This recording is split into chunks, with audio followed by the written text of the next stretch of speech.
Whoops, whoops, whoops.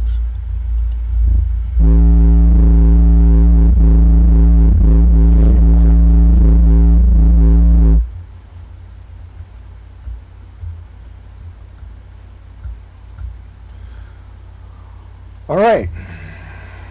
Hello, everyone. Welcome to Friday's Foo. I'm going to give it a moment or two. Just going to kind of babble on while people log on or join in or whatever. As always, if you start watching, use the chat function. Give us a little hello and where you're from so that the other people who are watching with you will have an idea of where people are. As part of just rambling on while people log on. Oh, and I see Andre from South Carolina is here. Hello, Andre. And we got Fresno, California. Hello, hello. How are you? I hope y'all are doing great. As part of my rambling before I get started into tonight's topic, Pascal Zero from Toronto, at the close of last Friday's Foo, said that he wanted to hear more about Jui Wan, but unfortunately the lag between the chat and me shutting down got to it a little too late. So I'm just going to answer that, or put out some general information about Jui Wan. Jui Wan, who is my Sifu, my Sigung. Jui Wan was born in 1921, died in 1974. He studied at Jingmo Gin Wing Chun. Jingmo was like the official martial art of, or declared the official martial art of China after the Boxers' Revolution. It was the only one that was allowed to continue. So he studied at the Jingmo schools. He studied under Chun, amongst others. He and Ip Man attended the Jingmo school simultaneously. Ip Man did not complete his training at Jingmo because of the communist occupation. Ip Man fled mainland China, went to Hong Kong, and continued his training under Leon Bick, who is the son of Leon John, or Mr. John from Fushan. Jui Wan, however, stayed in mainland China, stayed in Fushan, and continued to train at the Jingmo school, and completed his training and became an instructor there at the Jingmo school before he too decided to move to Hong Kong. And there he met up with his younger, his high schooler, his young age friend, or his kid friend, Yip Man.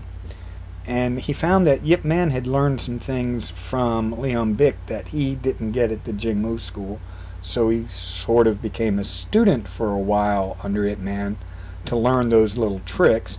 Then he went on to open his own school, which in fact was the only school that Yip Man ever gave official authorization to. Told his students, if you're going to go someplace else, you go to the Jui Wan school. He declared it Wing Chun. Well, I have it written here somewhere. Yes, Wing Chun pure tradition. So Jui Wan was very traditional in that sense, and carried that on, and to the extent that Ip Man was enamored of it. Jui Wan died in 1974. Francis Fong, Sifu Francis Fong, was born in Hong Kong. He left Hong Kong in 1973. He, at the age of 12, was invited by Sifu Jason Lau to go and attend the Jui Wan school in Hong Kong. And so intended from 12 to college age. In 73, when Sifu Feng left Hong Kong, he went to Canada to go to college. So for at least 6 years under Jui Wan. So that, hopefully that gives Pascal, that answers some of his questions. It gives him a little, fills in the life of Jui Wan a little bit, and connects Jui Wan to Sifu Francis Feng.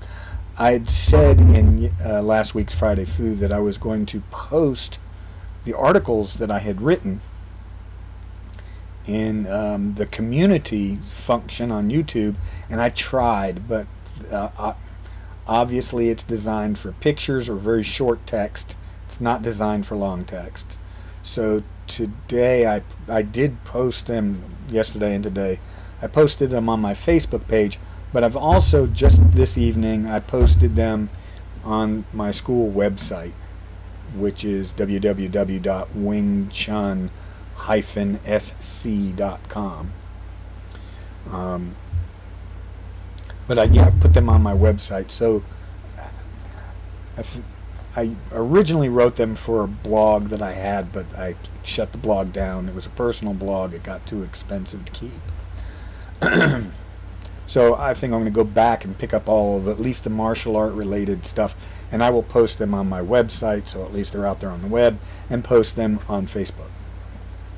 So here we are. We're 8 or 9 minutes into it. I know there's at least 2 people watching, and there may be others. So we'll jump right into tonight's topic, the future of Wing Chun. And the reason I came up with that, I want to show you all something here. Hold on for a moment. Wink. I had asked, in general, I've asked all of y'all to shoot me questions, because that's really what I want to do, is answer people's questions. I've got over 300 videos out there, but I'm sure there are some questions. But anyway, I just at some point asked Andre, who's like a dear friend and a wonderful training partner, if he had any ideas of anything he would like me to talk about on Friday's Food. And within a very short period of time, to me it seemed like 5 minutes, Andre sends me this email, which starts off with an introductory paragraph and then lists questions in history, questions on techniques, questions on philosophy, questions on practical applications. I mean, tons and tons of stuff. Just wanted y'all to see that, okay? And it's great. I think it's great. I am very appreciative of Andre to send all those to me. What I did was to read through, and at some point I'll probably hit all of those questions one way or another, but I was reading through all of them, and a few of them had a common theme. One was like, discuss the ongoing developments or innovations. Well, it may have been 2 hours. It took some time for you to write it, Andre. I get that.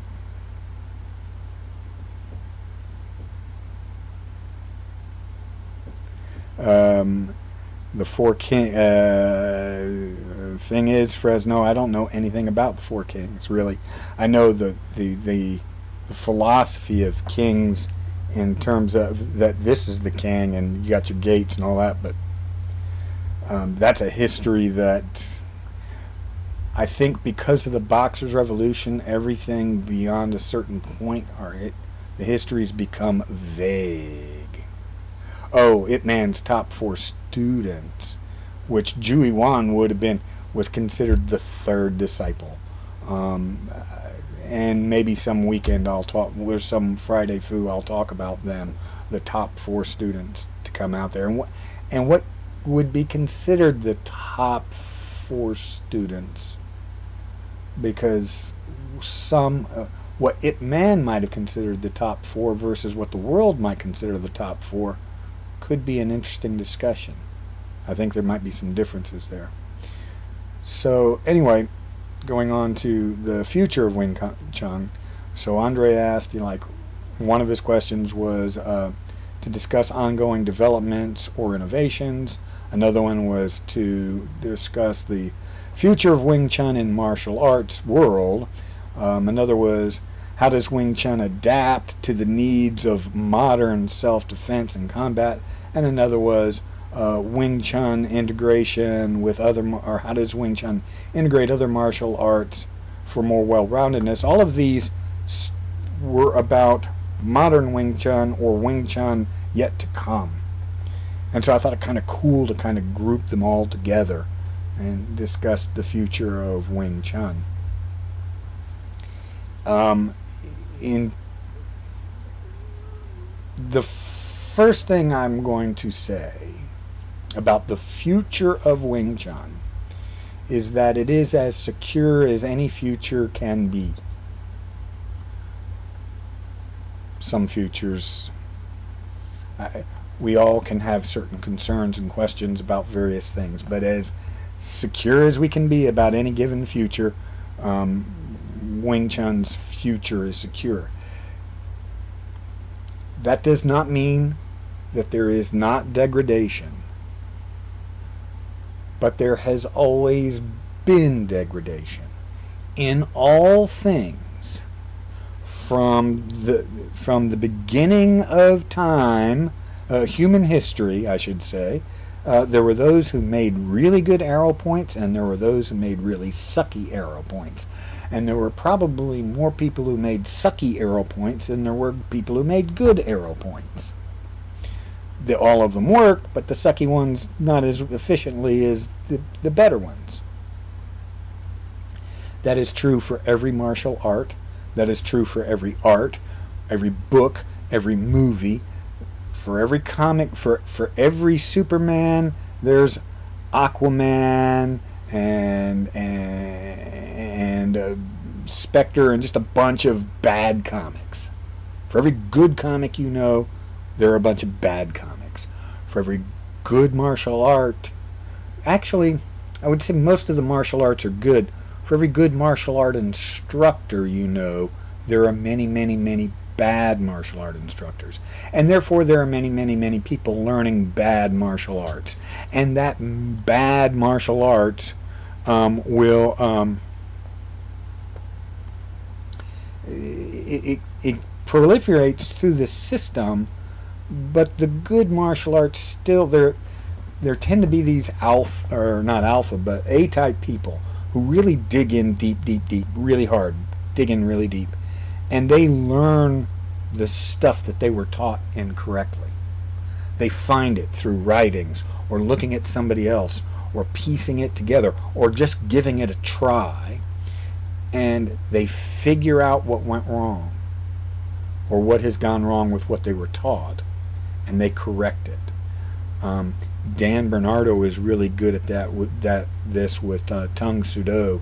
I mean, he digs in really deep with the history, and we also have to remember a lot of what we consider old is not old. I mean, we think of karate or karate does have an old origin, but let's take Tang Sudo. If you went into a bar tonight, or when you were done tonight, and you go into a bar and you were to start to talk about karate, Tang Sudo, people would think you're talking about something that's 400 or 500 years old, but you're not. You're actually talking about an art that is not yet 200 years old. I mean, it's really from the 1920s, something like that. Dan could tell you exactly. The book of Quan Gi that he keeps quoting and reading through now was written in the 1950s. right? Wing Chun, in the origins and histories that I've written, dates back to about 1850. Okay? I mean, yeah, that's old to us, but that's not really old in the scheme of things. Wing Chun's proliferation really didn't begin until Yip Man really got going in Hong Kong. So we're talking about the 1950s, really, and it took Bruce Lee to really ignite the world to that there was this thing called, the world to really understand there was this thing called Wing Chun, and so we're talking the 70s. We're talking within my lifetime. Within my lifetime, this art has flourished. Okay? It has also been corrupted within my lifetime in that there are always bad teachers, but there will always be good teachers. So, generally speaking, for just the general question, what is the future of Wing Chun? The future of Wing Chun is as good as the future of anything. It will survive. There will always be people who will dig deep and find the right answers. Discussing the ongoing developments and innovations, that is one of the aspects of Wing Chun because it's relatively new, 1850s forward. It has always been innovative. A good example, and I should have gotten pictures, but I can discuss this, is looking at the butterfly swords. The traditional butterfly swords have a very rounded, bluntish forward point. And that comes from the Taoist idea that life is sacred, and so the swords, or knives actually, have a difficulty penetrating very deep. They are more of a thunking, whacking, breaking arm kind of weapon than a killing weapon. It's a great police weapon. It's like a baton.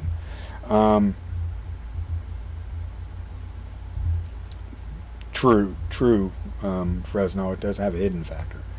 But you start looking at the butterfly knives that were made after the early 1900s, 20th century knives, that rounded tip starts to become more pointed. People start thinking, yeah, I want to really cut and stab, and so they design the knives that way. Wing Chun has opened to it innovation. Leon Yi Tai was supposedly well learned in a long pole. He introduced long pole to Wang Wabo. The two of them broke the long pole up and considered the considerations of the training that they were using and created the long pole form as we know today. They took an existing system and modified it. Wing Chun has built into it this idea of adapt. In fact, the greatest evidence that Wing Chun has built into it the ability to adapt would be Bruce Lee. Bruce Lee would not be Bruce Lee without Wing Chun. Well, maybe he would. Maybe he would have gone on to some other art. But Wing Chun and Jeet Kune Do, Li Jun Fang Kung Fu, those things would not be what they were if it wasn't for Bruce Lee. And Bruce Lee clearly just picked up 80%, 70% of Wing Chun, all of it that he had, and added a few things to it, and everything was cool. I think it is fair to call anything that abides by Wing Chun's core principles, the Kyun Kyuit, some degree of central line theories, triangle theory, and efficiency, say those four principles, I think you can call anything that fits those Wing Chun. It would be hard to say that they're not. And just because another art uses it doesn't mean that it's not Wing Chun-like. Cut punch, which most people learn from Muay Thai, the cut punch, but its principle fits perfectly in all the tenets of Wing Chun. You can't say it's not Wing Chun. So, ongoing developments and innovations it will continue to evolve towards what is efficient and what works, but I think it will also evolve and develop towards what is more easily taught. I think a lot of the traditional ways of teaching Wing Chun begin to fall by the wayside.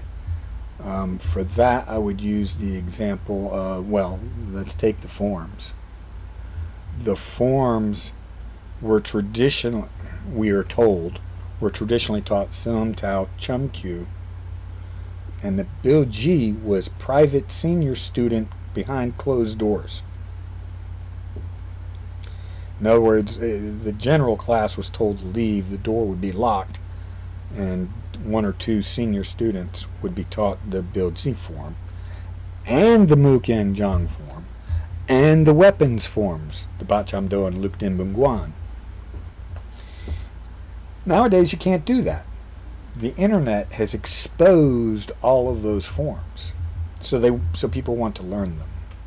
So the way Sifu Fong taught me, the Muk Yang Jong was taught in its entirety alongside of, well, you had to get at least a Chum Kyu level, and then you started doing the Muk Yang Jong, and you learned the Muk Yang Jong in entirety.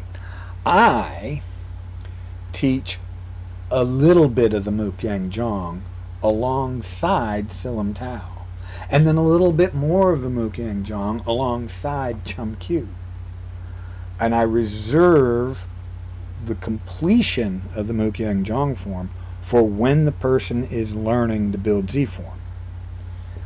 I do not let a person who cannot execute Silam Tao or Chum Kyu learn the Bill Z form. But I will let them see it. I'll just tell them not to focus on it. That is where I may differ with some teachers, and certainly some teachers in the past. Again, the behind closed doors, the Bill G form, everybody had to leave except the one or two select top dog students. So they weren't even allowed to see it, what was being done. I disagree with that. I don't know if you can see it. This is a piano. This is a keyboard. Okay, so I like to play piano. I'm not good at it by any stretch of the imagination. In high school, I played the trumpet and the French horn. I marched in the band in high school and college. The idea that I could be taught the scales on the piano, but not be allowed to listen to any music. No, you can't listen to any other music. You have to play just your scales. You have to play just the scales. And then, when you get ready to learn Mary Had a Little Lamb, then I'll let you listen to Mary Had a Little Lamb. No, that's not how we learn. That is not how human beings learn. So the idea that why we believe, we have record that that's the way some old masters taught.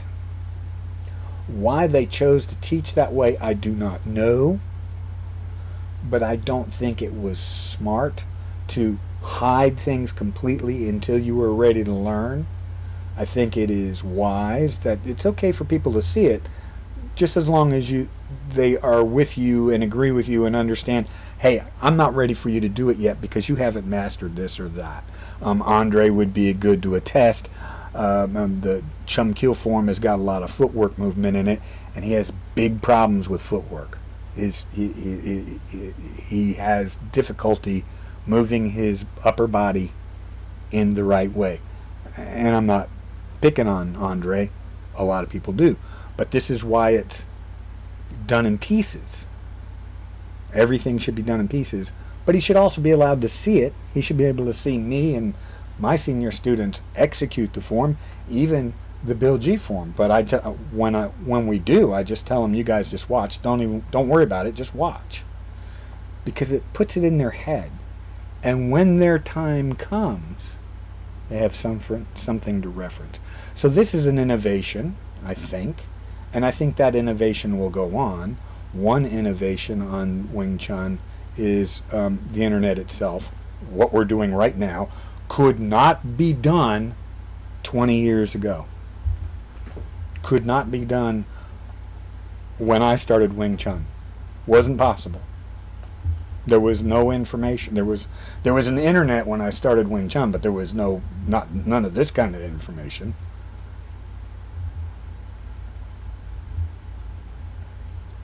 So another question that he asked is the future of Wing Chun in the martial arts world. That actually all depends on the rest of the martial art world. We've all had these discussions. If Wing Chun's so good, why aren't they using it in UFC? And then you and I will pop up. Well, yeah, it is getting used. They just don't know it, or they don't label it, or they don't isolate it. They certainly don't go for the traditional, I'm gonna use Wing Chun traditionally. They use pieces of it. One, they're playing by a strict set of rules, so you have to flow with the rules, and that's what Wing Chun does anyway, is flow with the rules.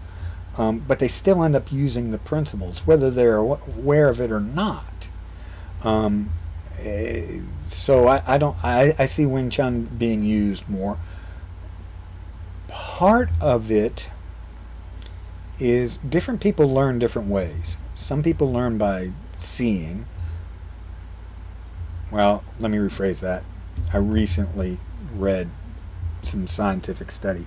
There has always been the thought, some learn by seeing, some learn by doing, some learn by feel, some learn by writing. The truth is we all learn from all of those methods, but we favor one method or another at certain times. All of us will remember a phone number easier if we see it. Some of us will get a little bit better memory if we dial it.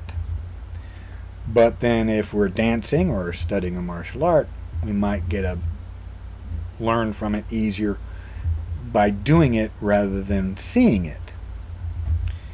But you need to see it to do it the first time.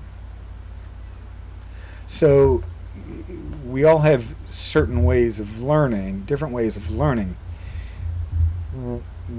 How Wing Chun will be influential in the martial art world will depend on how people learn and how Wing Chun is taught, which goes back to what I was saying just a few moments ago.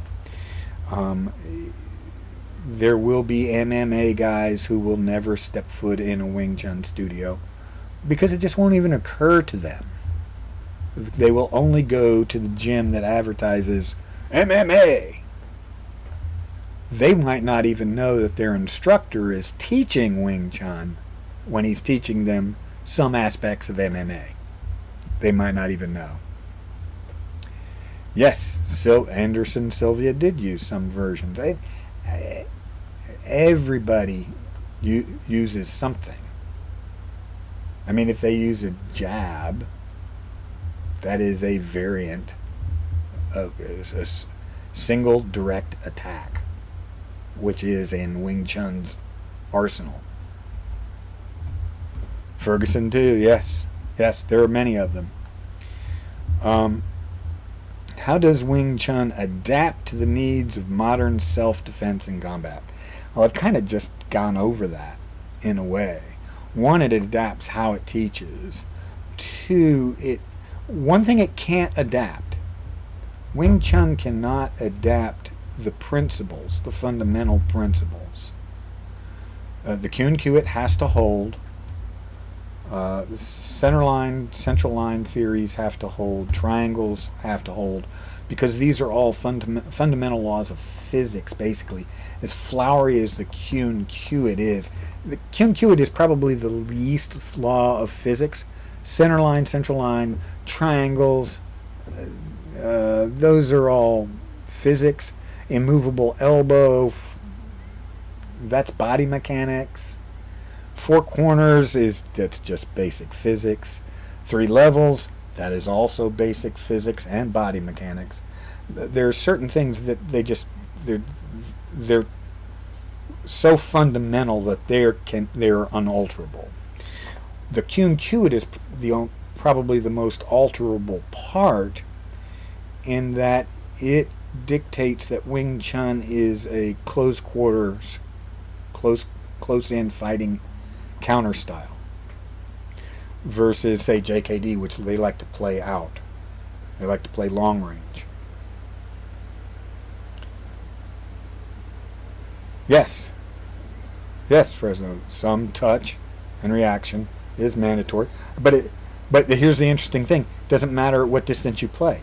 If it's JKD, touch and reaction is mandatory, right? If you playing at weapons level, touch and reaction is mandatory. If you're BJJ, touch and reaction is mandatory. So I mean, touch and reaction is mandatory if you're gonna fight or make love. Okay? You're gonna do either of those two things, love or war. Touch and reaction is mandatory. If you are beyond the ability, if you are outside of the fighting measure, if you are beyond the ability to touch, then reaction can be slow and you're not fighting. You're yelling at each other. And that's just a quarrel. That's not a fight. Certainly not self-defense. So, how does Wing Chun adapt to the needs of modern self-defense? The core principles can't really adapt, but people who learn these things, they will adapt to the situation, and they will adapt what they teach others and things like that and so forth. Some boxers also, yes, Andre, a form of Wing Chun.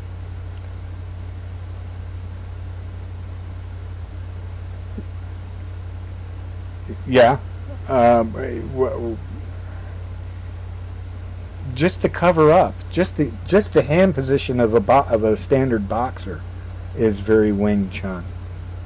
A lot of boxers will instinctively kind of, we'd call it lop or pock down on the other boxer's left hand just to get a shot over the top.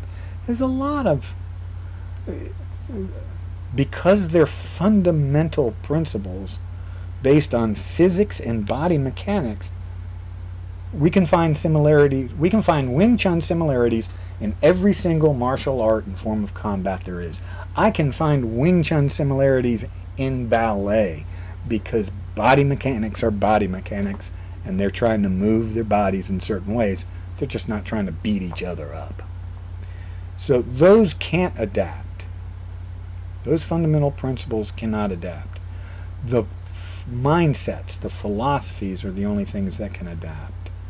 Wing Chun, talk about Wing Chun integrated with martial arts for more well-roundedness.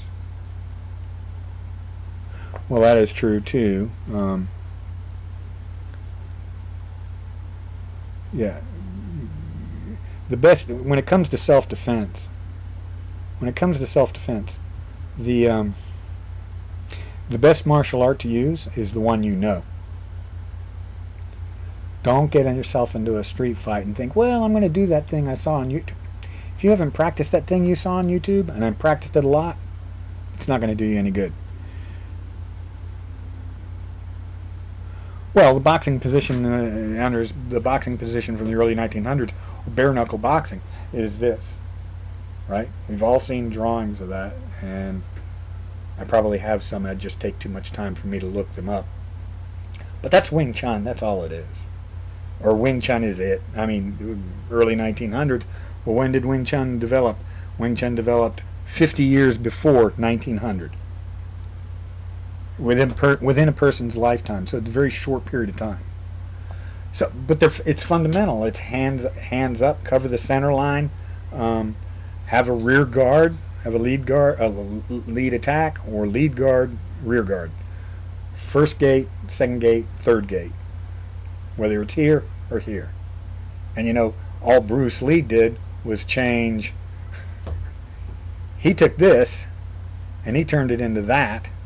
He added a fist, and all the bare knuckle boxers did was both of them were fists. And elbows down. That is something that a lot of modern boxers don't get. Bare knuckle boxing, elbows were down. It is very Wing Chun in that regard. A lot of modern kids, not good boxers, they think about elbows up, but your elbows should be down. And Wing Chun says your elbows should be down. Integrating Wing Chun, or Wing Chun integrating other martial arts to create more well-roundedness. Yang Ting, in his a 1976 book, talks about that was a requirement of his school. He required all advanced students to go out and learn another martial art, incorporate it into their Wing Chun, and their Wing Chun into it, and then bring it back into the school. Because, Fresno, chin shot, uppercuts, as we call them. Yeah, I don't hit, it hits. He required his students to go out and learn another martial art. Very few people today study a single martial art. Sometimes grappling is really big right now. BJJ is really, really, really big right now. So some people fall into that. They fall into a BJJ school and they just stay there. But very few people who study for more than 5 years study a single martial art, and ultimately there's some kind of amalgam, and that becomes yours, which is my whole big thing. You need to make it yours. Hannah, who studied with me for 7-8 years, but right now she's taking Italian stick. So she's, whether she knows it or not, but I'm sure she knows it, she is putting some Wing Chun into her Italian stick, and her Italian stick is affecting her Wing Chun. And not necessarily negatively, in ways that work better for her. Wing Chun is an offshoot or an amalgam, a cross training of more than likely White Crane and internal snake boxing, and probably, well, the long pole came from some kung fu long pole form, probably something related to Pai Mei or Bak Mei. So Wing Chun itself is an amalgam of arts. So it should always be, that should be an ongoing thing. Always, always, always.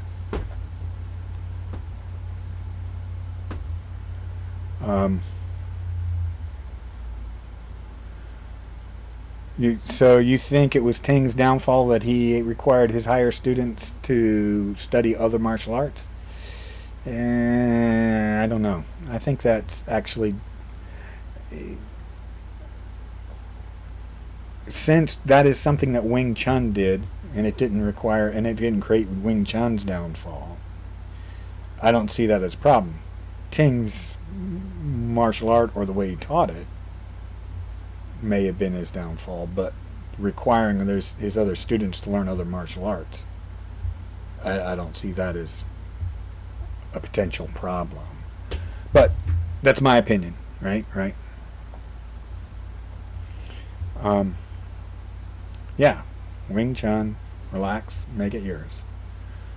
Any martial art. If I were over in Dan's studio, Dang Sudo, relax and make it yours. If you relax with it, everything, I don't care what you're doing, if you relax with it, it would work better. If you were writing business spreadsheets, if you relax with it, it will get better, and they will be yours.